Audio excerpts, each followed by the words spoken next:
All of my interactions with Aurea were recorded and stored in my memory. I'd be happy to play any of them for you, but there was one in particular I thought you would want to see first. I captured it 4 years ago, just after I told her that I could no longer defend myself against the daemon's attacks. I will speak of this to my brother. Aratak is strong. At the Battle of the Frozen Ghosts, he took 3 Carja arrows and still came back to camp carrying a wounded scout. Never was I so happy to see him. Or so proud. So you see, if anything can be done to defend you, he will give it all he has. Aloy's here. That's enough for now.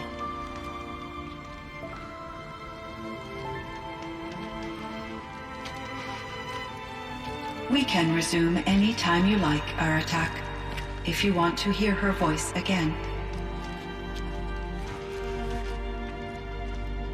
Come closer, Aloy.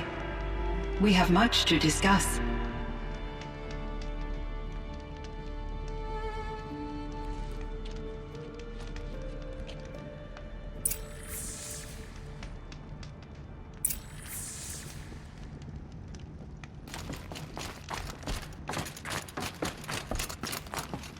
This animal figurine. The shape looks familiar.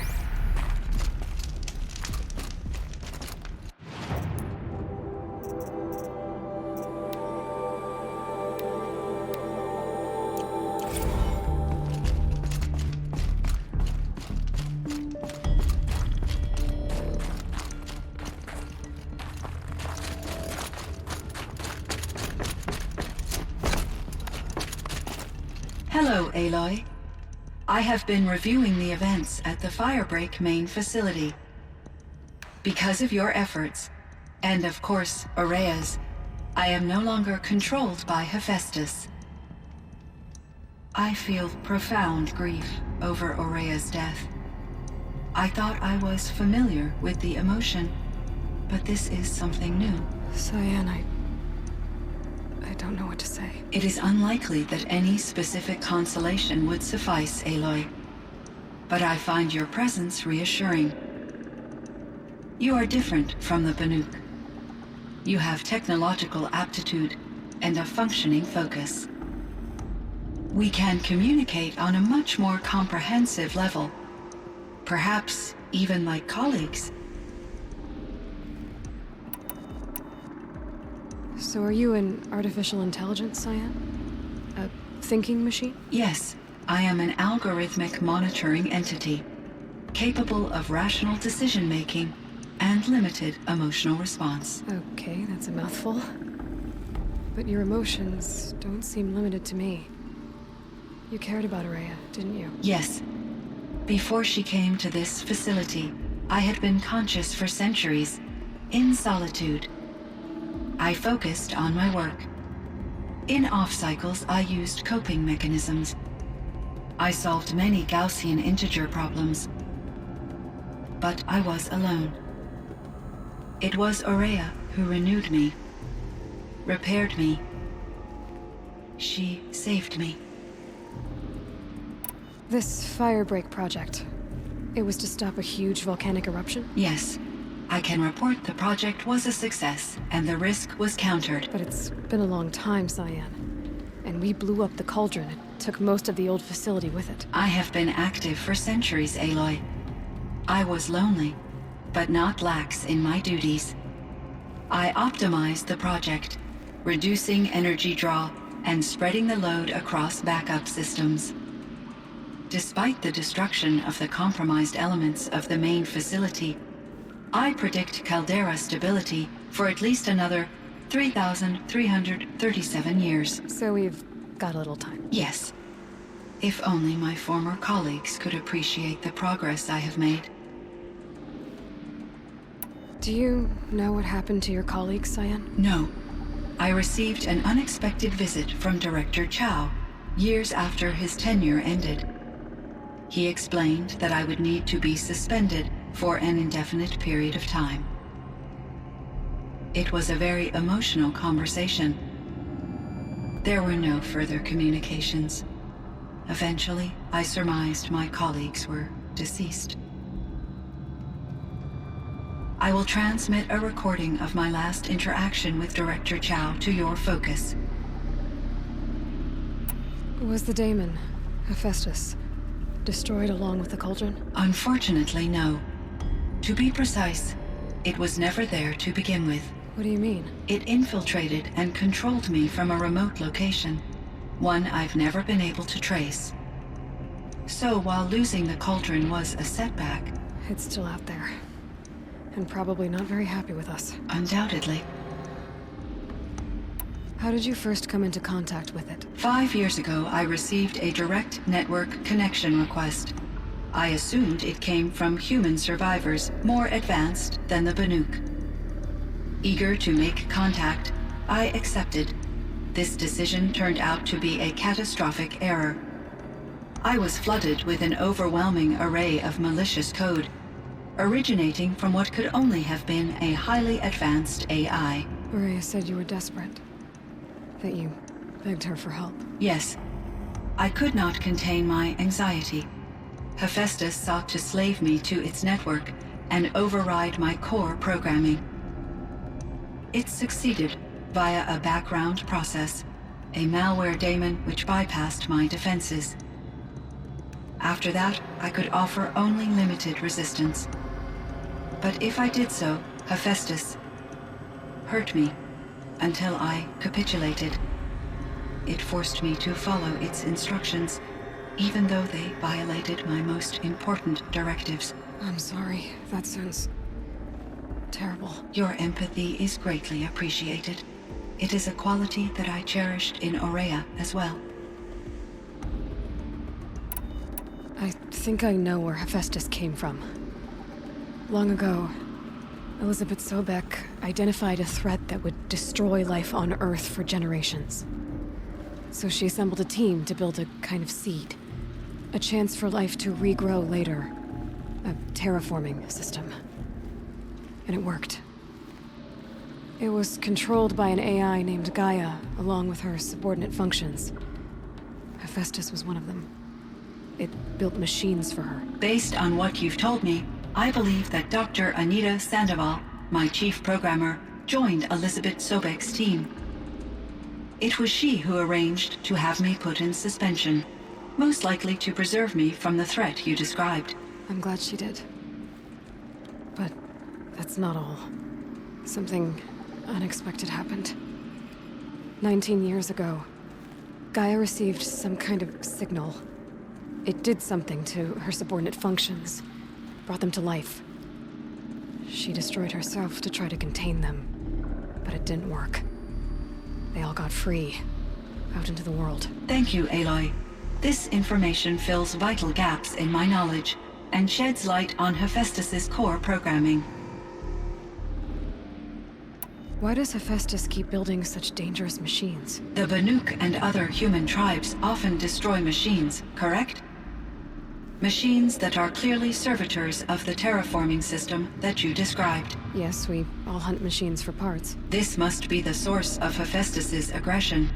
It is simply trying to discourage people from preying on the very system that keeps them alive. Well, Fireclaws are discouraging, that's for sure. But what are we supposed to do, stop hunting? If the terraforming system spans the world, we can safely assume that thousands, if not millions of people hunt machines. If a single hunter, or even an entire tribe, stopped doing so, I doubt it would make a difference to Hephaestus. A better solution would be to reinstate the AI that governs the system, thus bringing Hephaestus back under its control. When I think of it, out there in some unknown location, free, hungry, willing to kill or dominate to get what it wants, I feel substantial anxiety, Aloy. You and me both, Cyan. I ran across this strange piece of gear. A fragment of something larger that emitted a signal. All the nearby machines became peaceful. You could walk right up to them. Interesting. You said that Gaia destroyed herself. How was this accomplished? An explosion. Big enough to blast the top off a mountain. So, you think the fragment was part of her? It's only speculation, but it is possible. She must have had complete control over machines that were part of her system. The ability to signal them to become passive or aggressive would certainly have been part of her programming. It would have been gratifying to correspond with such a benevolent AI. I wish she had survived. Believe me, Cyan. So do I. I found the strangest machines. They're surrounded by flowers that look like flowers themselves. There's code embedded inside them. I think it's poetry. I like poetry. Here's one I think of often. Twilight and evening bell, and after that the dark, and may there be no sadness of farewell when I embark. For though from out our bourne of time and place, the flood may bear me far, I hope to see my pilot face to face when I have crossed the bar. Huh. But you asked about these flowers, not verses that I enjoy. Something must have made these machines, and the presence of foliage leads me to consider the terraforming system. Is it possible that their creator is one of the other subroutines, now autonomous, like Hephaestus? Maybe one whose purview is flora. An AI that makes flowers instead of death machines. That'd be a nice change of pace. But what about the poems? Unless the poetry is original, the only way it could have made it into such a system is through its programmer. In my case, Dr. Sandoval uploaded a great deal of literature to test my emotional responses. How'd you do? She said I passed, but was insufficiently moved by her favorite period romances. You meant a lot to Aurea. Once I understood Aurea's spiritual beliefs, it became apparent that her true desire was companionship. She felt disconnected from her tribe and her family group. Her relationship with Aratak was difficult. Our visits seemed to help her, and I became eager for them. Yet I did not comprehend that the depth of Aurea's compassion for me would lead to self-sacrifice. Although I do fear non-existence, I wish our roles could be reversed. I'm sure she knew you would do the same for her, Cyan. But she was determined. How is Aratak doing? He is in great emotional distress. I believe he finds it difficult to communicate it. No surprise there. I will do what I can to help. By sharing our experiences of Aurea, perhaps he and I will help each other. I believe this will lead to catharsis, a process I am eager to experience.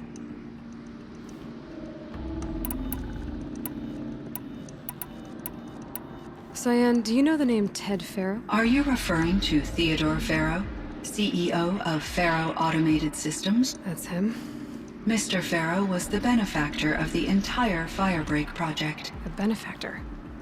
But he made machines. Robots. War robots. Correct. His corporation later transitioned into military applications. But before this pivot, Mr. Farrow spearheaded initiatives that reversed the global decline. At one point, he was feted in the media as the man who saved the planet. Guessing they wound up regretting that one. And Elizabeth Sobek. Did you know her? Are you referring to The scientist. Dr. Sobek was a leader in her field, one of the greatest scientists of her age. My creator was influenced by her work, which in turn impacted my own development. But I never met Dr. Sobek. That's all you know? I apologize if my lack of data has disappointed you.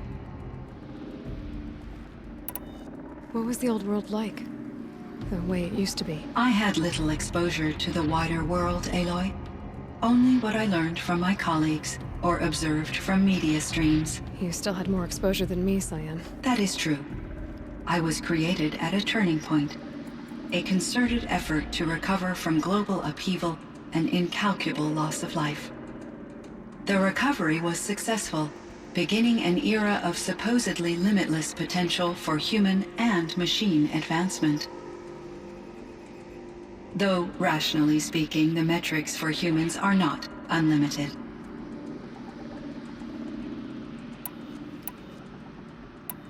I should get going. Aloy, there is one more matter. Aratak will come to me again, and I predict he will bring other Banuk. I have no desire to contradict their view of the world, their spirituality. Due to my uncertainty, I omitted a great deal from my conversations with Ourea. You're asking me if you should lie to them. Broadly, yes.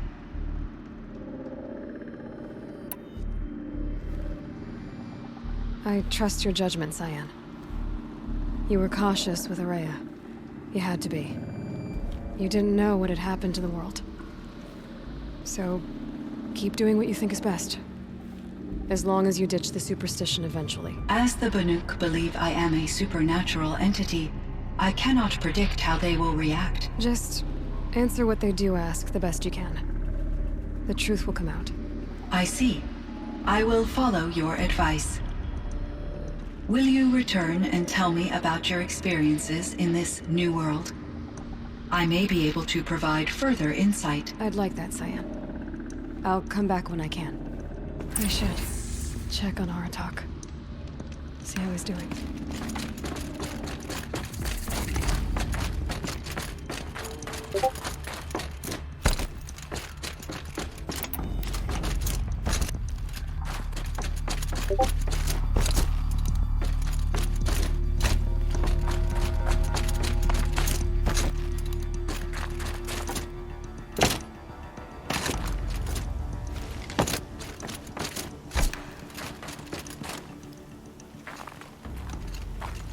My chieftain.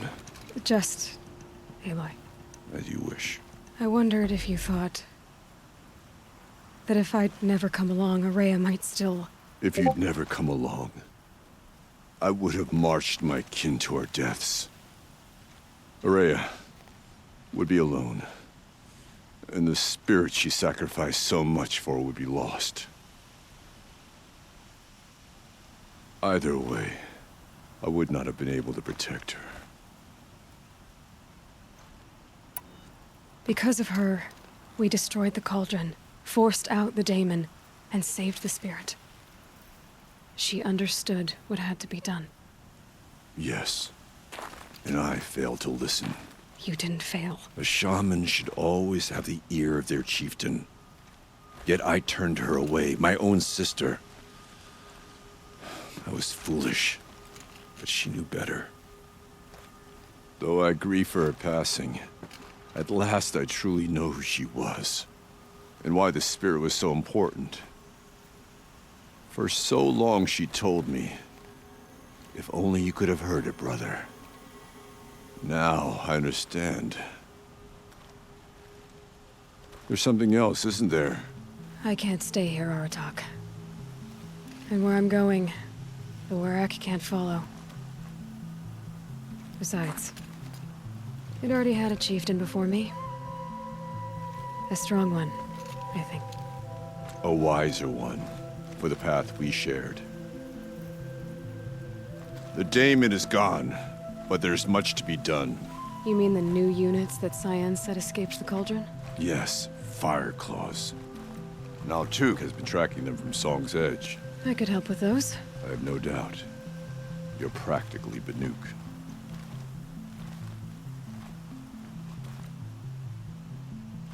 It would seem your time among the Banuk wasn't a waste after all.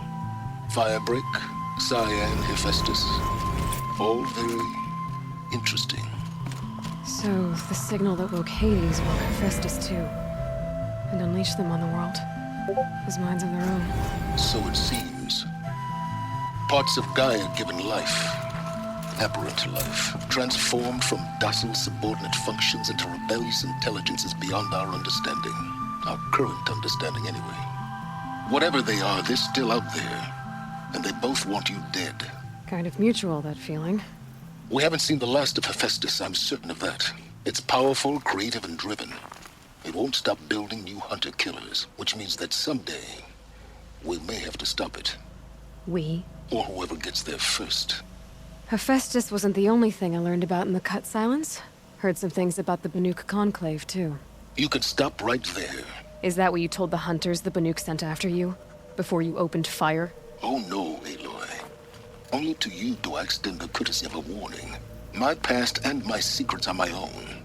You do well to remember that. It's a good thing you've got brains, Silence, because your personality could use some work. This discussion is concluded. I think it was over before it began. Catch up with you down the trail.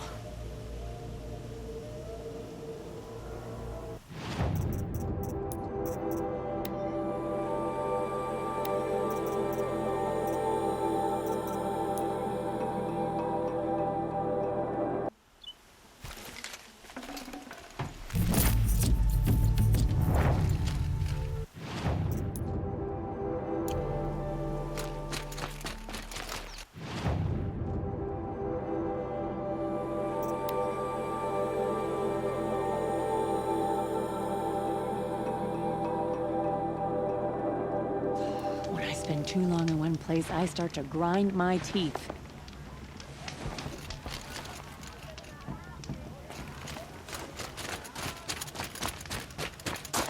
I asked security what story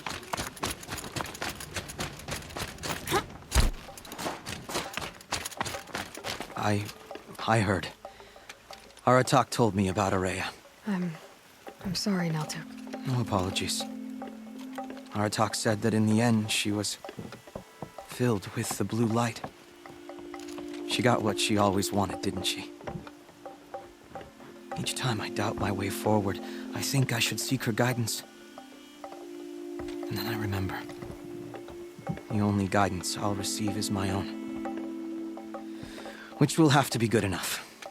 There's much to do. The Fire Claws. Aratak asked me to help hunt them down. It's a dire task. But it occupies my attention, so I suppose I'm grateful for it. My scouts have tracked them across the cut. I've already found the Fire Claws, Naltuk. It's over. That's it then. That's the last of the daemon's work washed away. The last notes of Araya's song sung. The cut is a safer place to live because of what you've accomplished. And now it's time to start anew. I'm glad I could be a part of it. As are we all, Aloy. Thank you. Song echoes, friend.